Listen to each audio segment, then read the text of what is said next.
defense motion for judgment NOV for the reasons as stated at the time the court ruled on all those issues during the course of the trial and the proceedings.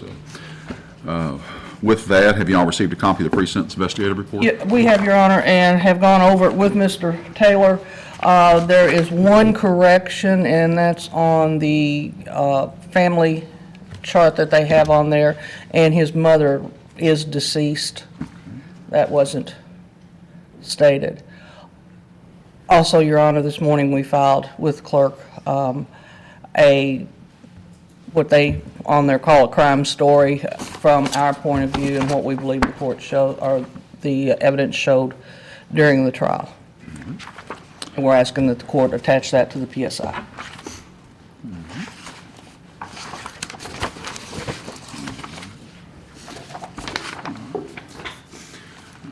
Any statements or comments on behalf of your client? Your Honor, the only thing that we would ask is that this court run the sentences concurrent.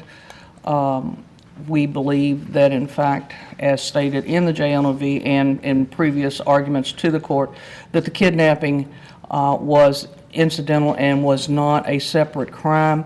Furthermore, Judge, the evidence showed at trial that Mr. Ballard was an active participant. He himself said that he hit the deceased at least on 2 occasions.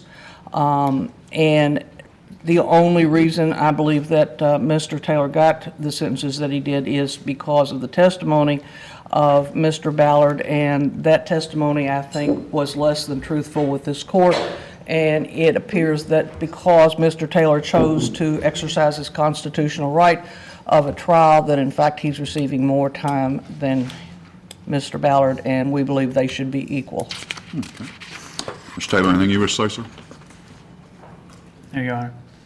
Commonwealth have any comment or position? We would ask that you follow the jury's recommendation. You've received many victim impact statements in this case, Your Honor, and the citizens of Fayette County listened for 2 weeks, listened to the civilian testimony from the 911 calls, as well as the witnesses, as well as all of the video showing that Mr. Taylor was in fact the killer in this case. So we would ask that you follow the jury's recommendation. All right, let the record reflect the court's given due consideration the nature and circumstance of the crime, history, character, condition of the defendant. Court find that the defendant is not eligible for probation consideration under 439, 3401, and 532.040. Further, the court would find that even if the defendant were eligible for probation, that probation conditional discharge or probation alternative sentencing plan would unduly depreciate the seriousness of the offense based upon the violent nature of the crime, the dangerous nature of the crime, and the deliberate nature of the crime.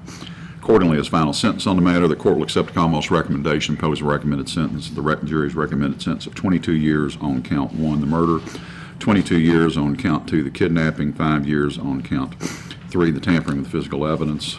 Counts 2 and 3 will run consecutive with each other and consecutive with count 1, consistent with the jury's recommendation.